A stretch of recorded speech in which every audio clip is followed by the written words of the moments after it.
Welcome back to World War Now, everybody. I'm your host, Conrad Franz, joined as always by Dmitry Kalugin. And I just wanted to also kind of lead this conversation along. Jim, I want to get your thoughts in general. Remember, we love having Greeks on the show. We don't want it to just be the American Slav show, right? So uh, as far as some of this goes, we know that the OCU has a much cozier relationship with the Uniates just by its inherent nature of existing due to the ecumenical patriarch. And we see we saw Zelensky meeting with the EP and a lot of the churches there. I want to get your thoughts on what was going on with the Macedonians as well. But is there this chance that there will be that Ukraine will kind of be used as this catalyst between the Uniates and the schismatics to be like the first melting pot, like a petri dish of melting between Orthodoxy and Catholics. Of course, there's always the rumors about 2025. And then the question then becomes, as that keeps going, where will, depending on how much territory the Russians actually end up with at the end of all of this, we've already seen parishes in the occupied territory go directly under Patriarch Kirill and to fully join the Moscow Patriarchate, as it were, in light of the kind of difficult situation with the chrism and with autonomy that's going on the, especially just with the front lines and access to facilities and everything. So I'm wondering what you think, I guess, the dangers of some of this ecclesiology could lead to, and in general, what you think, I guess, the best situation that the Ukrainian Orthodox Church can hope out of all of this.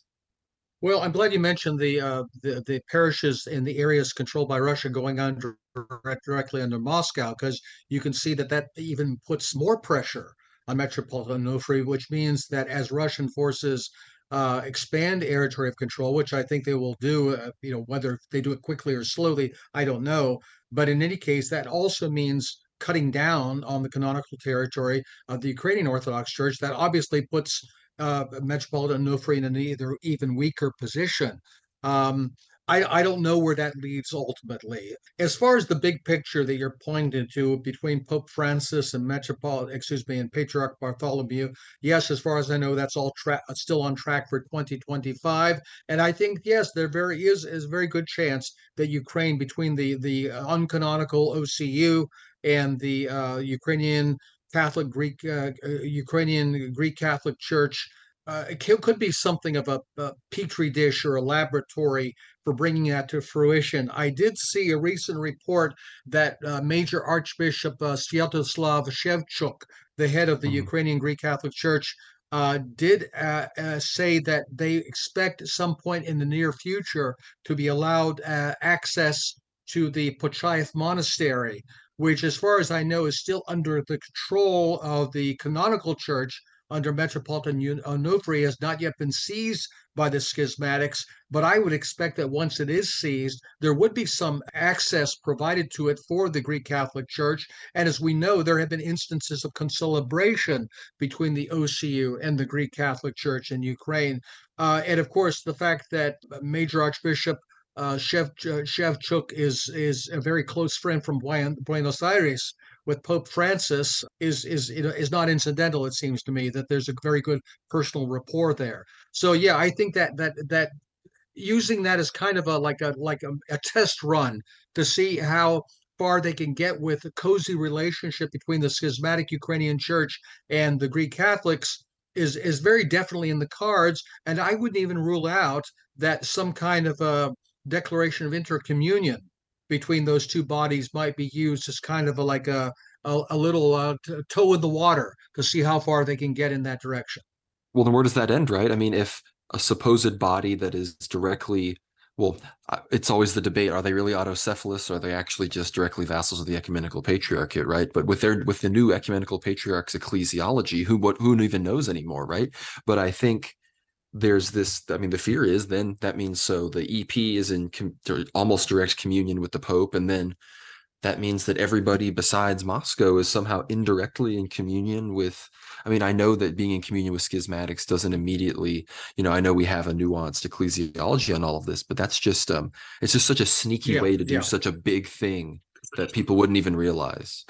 I think sneaky is the right word here, and I think sneaky is exactly how they intend to approach this. And I think that's one reason why the Vatican's diplomacy here has been very, very nuanced, very, very laid back in a way, that they're not jumping in with both feet, and are trying to also position themselves as a role as peacemaker. And look, I don't doubt that some of the that might be sincere in terms of people not killing anybody, each other, but nonetheless, I think they're looking at the big picture, and frankly, I think they're also looking at the big picture with regard to Moscow. That I think the Vatican realizes that if they'll simply have a union or some kind of a quasi union or a new kind of a Florence or Lyon with just Constantinople, and Moscow is the odd man out, that is a victory for them, but it's not the victory they want.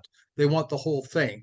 So I think they're going to try to find some way to pursue an ecumenist agenda with Constantinople in a way that forces Moscow not to entirely burn their bridges. I mean, after all, we know there's also ecumenical dialogue between Moscow and the Vatican. So Mhm. it's a very complex picture, and frankly, it's not a very edifying.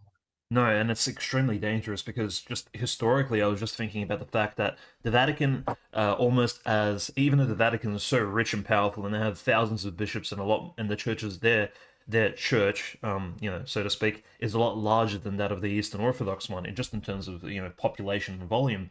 But there is this consideration of they've always Mm-hmm. wanted to strike at these Eastern dioceses in some way, or either through the Union of Brest, or through even the Bolshevik Revolution, when the Pope and the Vatican actually wrote open letters to the Bolshevik government, actually stating like, "What is your position on Catholicism?" And they were actually quite amicable letters sent to the early Bolshevik government, to Lenin and to Trotsky, trying to almost get, because hey, the evil Tsar has fallen, so he's out of the picture. Maybe there could be some sort of cooperation there, especially with the modernists that showed up in 1917 and 18, and the Russian Church was going through this tumultuous semi-early persecution stage, and the Catholics were almost about to, kind of jump at this opportunity. So it does bring into account this fear, I suppose, for Patriarch Kirill as well as the Russian bishops, like the internal stability of the Russian political world of Ruski Mir that they've built. As soon as, if it does start, if there is a shakeup, if there is a Prigozhin 2.0 or something even worse than that, it would bring about this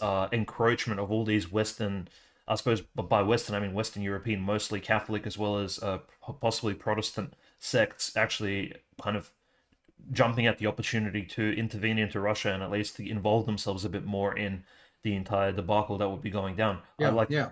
the one example is, well, Patriarch Kirill and even a lot of the bishops took this, and even the Bishop of Rostov on Don, through which Prigozhin was driving through, openly had prayer services that Saturday, that Saturday and the Sunday, praying for God to rid Russia of civil war and to prevent the civil war from beginning. So again, it was, I mean, we mentioned this with Conrad, but it is this bizarre thing that almost the Russian church is kind of sidelined from the decisions of not Putin necessarily, but Putin's subordinates, for example, maybe Gerasimov or even Shoigu. So Gerasimov and Shoigu, they're doing God knows what. They're executing their own plans, but the Russian church is kept in the dark. So I don't think the Russian church knew about the 24th of February 22. I don't think the Russian church knew about the 24th of June 23.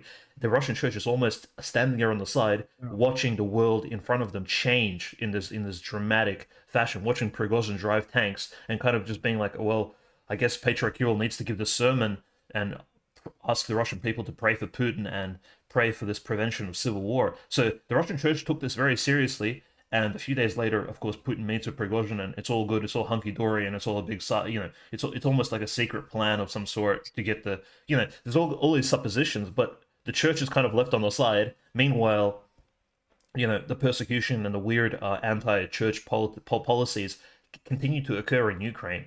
And what we're seeing, I mean, just last week, I think Well, Orthodox, yeah, gone. I don't, yeah, I don't know how much you want to get down in the weeds of some of the church issues. I mean, you mentioned the 1920s, and of course there was the infamous d'Herbigny episode where a French priest was sent, actually a secret bishop, into Russia in the 1920s, and essentially to try to build a structure of the Roman Catholic Church on the, you might say, the remains of the persecution of the Orthodox Church in Ukraine. It was really only with Metropolitan Sergei's declaration of of loyalty to the Soviet government in 1927 that the Soviets finally shut the door on that and drove them out of there, because at that point they felt that they had the Russian church under their control. Again, I don't know, back to 2025, what we can expect. I don't know how many people had seen this recent declaration from Alexandria, from one of these ecumenical commissions, looking at, in this case, on the ecclesiology of the church during the first millennium. And of course, reading this, I would have expected the worst of this kind of, ecubabble mush. And if you actually read the document, it's like 95% taking the Orthodox position. If you read the thing, you'd think it was drafted almost entirely to depict the first millennium of the church before the Great Schism as seeing the church as the Orthodox Church sees it, that it was collegial, it was synodical, it was not a papal church by any means, and the Roman Catholic side off on this. And I think a lot of people would look at that and say, huh, how about that? Maybe they're really coming around. Okay, maybe color me suspicious. I think what we're seeing here, setting the stage for 2025, is some kind of a declaration that's not going to look like Lyon or Florence. It's going to be marketed as a triumph of orthodoxy, that Rome is accepting all the points of division on the Orthodox side, on the filioque, on ecclesiology, on the role of the papacy, on the Immaculate Conception, on purgatory. The Pope has agreed that all of the things the Orthodox do are correct, and Rome will accept them in toto. And that the Orthodox will say, see, we're reestablishing communion, ending the schism based on the Orthodox terms. Now, within the Western Patriarchate, within the Roman Catholic Church, all of those things will simply remain in force. The church will remain exactly as it is, and the Orthodox are welcome to consider that to be theologumena, not doctrinal. But nonetheless, we would then be in communion with the Roman Church with all of its errors. I think that's what's being prepared for us, and I think something like this Alexandria document is part of paving.